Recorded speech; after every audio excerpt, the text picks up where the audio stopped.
Se você assistiu aos vídeos anteriores, viu como é fácil investir na bolsa de valores. E também a enorme quantidade de ativos que temos à disposição. Ações, fundos imobiliários, ETFs, são muitas opções. Mas para investir bem, não é simplesmente comprar qualquer coisa. É preciso analisar e selecionar bons ativos. Nesse vídeo eu vou te ensinar como fazer isso, como analisar as empresas e escolher as ações para você investir. Como minha filosofia de investimento é de longo prazo, vamos fazer uma análise fundamentalista, ou seja, analisar a situação financeira e econômica das empresas, seus indicadores de desempenho para verificar a rentabilidade, o endividamento e a governança dela. Ver se é uma empresa boa e saudável ou se é uma furada. Então fica comigo nesse vídeo e aprenda como analisar uma empresa para escolher bem as ações para investir. O conteúdo é um pouco mais técnico, mas eu garanto que qualquer pessoa consegue botar em prática. Então faça parte do Clube do Investidor, se inscreva no canal e fique por dentro de tudo sobre o mercado financeiro. Existem muitas empresas sendo negociadas na bolsa e, consequentemente, essas empresas fazem parte de diferentes setores da economia. Então, antes de tudo, é importante ressaltar uma coisa. Quando vamos comparar indicadores de duas ou mais empresas, é importante comparar empresas do mesmo setor. Por exemplo, comparar um banco com outros bancos. Se você vai analisar os indicadores do Itaú, você compara esses indicadores com o Bradesco, com o Banco do Brasil, por exemplo. Empresas do mesmo setor. Se vai analisar empresas de energia elétrica, você compara com empresas que também sejam de energia elétrica. E assim por diante.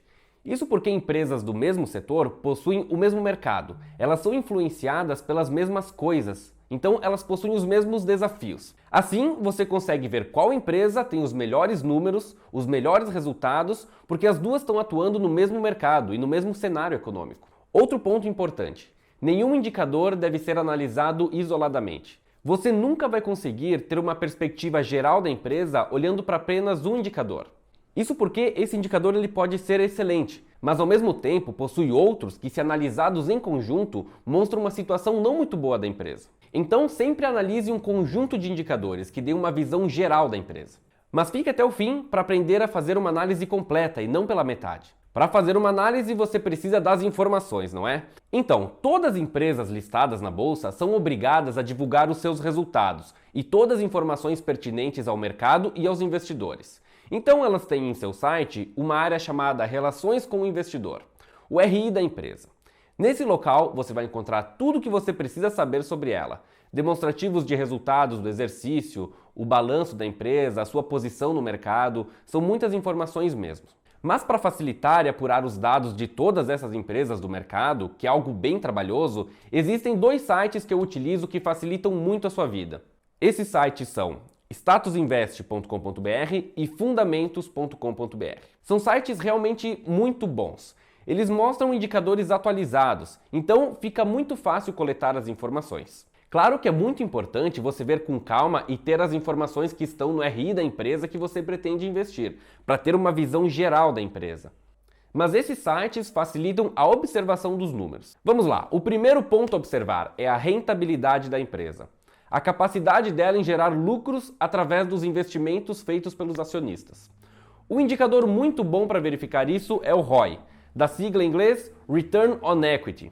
Traduzido para o português, fica retorno sobre o patrimônio líquido. Ele é obtido através do lucro líquido dividido pelo patrimônio líquido. O lucro líquido mostra quanto a empresa lucrou após descontar todos os seus custos da receita da empresa. E o patrimônio líquido é a diferença entre os ativos da empresa e o passivo. O resultado disso vai ser o ROI, demonstrando a capacidade da empresa em gerar lucros aos seus acionistas. Quanto maior for o ROI, melhor, porque significa que a empresa consegue gerar mais resultado com menos capital. Um ROI que eu considero bom é acima de 10%, mas às vezes você pode encontrar empresas com ROI de 15%, e isso é um ROI excelente. Além disso, é importante você verificar o crescimento que a empresa vem apresentando nos últimos anos e o potencial de crescimento que ela tem para o futuro. Para uma empresa crescer, ela precisa apresentar lucro nas suas operações, demonstrando que aquilo que ela faz gera resultados, que ela tem capacidade de ampliar a sua produção. Para isso, eu gosto de observar e comparar o EBIT. O EBIT é a sigla de Earning Before Interest and Taxes. No bom e velho português, lucros antes de juros e tributos. Ou seja, ele mostra o resultado operacional da empresa.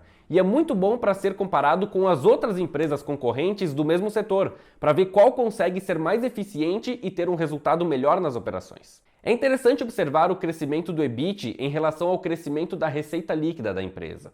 Porque a empresa que tem um crescimento expressivo da receita líquida e ao mesmo tempo o EBIT está crescendo em uma proporção maior, significa que ela está sendo mais eficiente, gerando mais lucro operacional. Dividindo o EBIT pela receita líquida, nós teremos a margem EBIT. E quanto maior essa margem, melhor. Novamente, é um excelente indicador para comparar as empresas do mesmo setor. É claro que sempre devemos estar atentos ao cenário das empresas como um todo e não nos restringir apenas aos indicadores. Por exemplo, se uma empresa está construindo uma fábrica nova e essas despesas deste investimento já foram descontadas no balanço da empresa, mas a fábrica ainda não está operando, ela ainda não está gerando receita. Obviamente, isso vai afetar nos indicadores da empresa, porque o valor já foi investido, já foi descontado, mas ainda não está gerando nada. No futuro, quando a fábrica entrar em operação e começar a gerar receita para a empresa, com certeza vai modificar os seus indicadores. Se for um investimento bom e gerar mais lucro, com certeza vai aumentar as margens. É muito importante frisar que rentabilidade passada não garante rentabilidade futura. Mas uma empresa que vem apresentando resultados sólidos nos últimos anos, ela tende a continuar apresentando esses resultados no futuro. Mas nós temos que ficar de olho e analisar as atividades da empresa, para garantir que ela mantém os mesmos fundamentos. E também analisar o mercado como um todo, o nicho que ela está inserida. Se ela está inserida em um segmento em crescimento e a empresa está bem posicionada no mercado, isso é algo muito positivo. E também é bom sempre ficar de olho nos produtos e serviços que essas empresas vendem, se possuem algum diferencial e qual a visão dos consumidores quanto a ela. Hoje existem sites como o Reclame Aqui, que possibilitam avaliar o produto, o atendimento, basicamente tudo da empresa. A visão dos consumidores ela é muito importante para verificar a aceitação da empresa no mercado. E aí, tá dando para entender bem?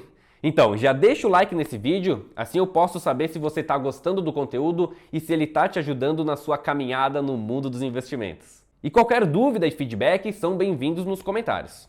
Continuando, o investimento em ações é um investimento de risco, por ser um investimento de renda variável.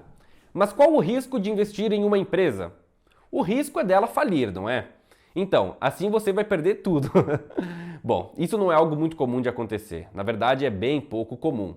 Mas acontece. E quando acontece, não é de uma hora para outra. Uma empresa que vai à falência, ela é uma empresa que vem apresentando prejuízo há bastante tempo. Uma empresa que tem muita dívida, um endividamento descontrolado. Por isso, esse é outro ponto que nós devemos analisar quando vamos escolher as empresas para investir: o endividamento dela.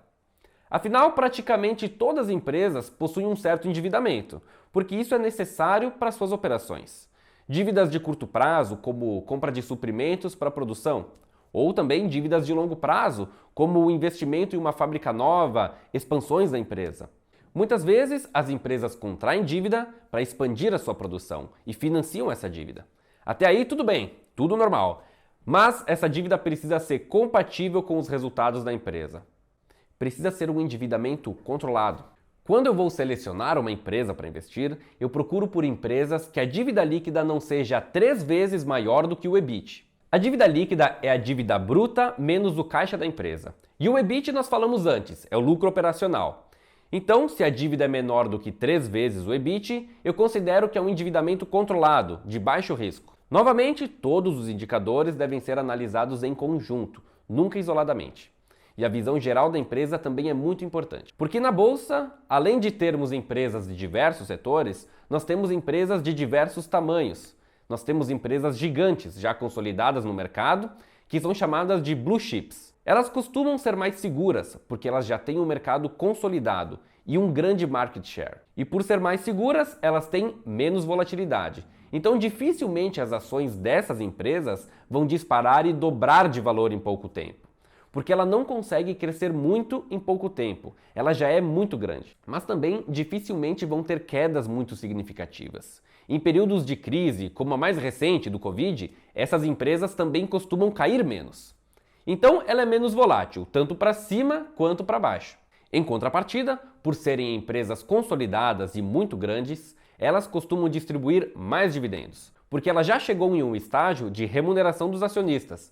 E também elas não precisam mais investir tanto em crescimento. As empresas que pagam bastante dividendos, elas possuem um grande dividend yield. O dividend yield é a porcentagem que a empresa pagou em dividendos nos últimos 12 meses.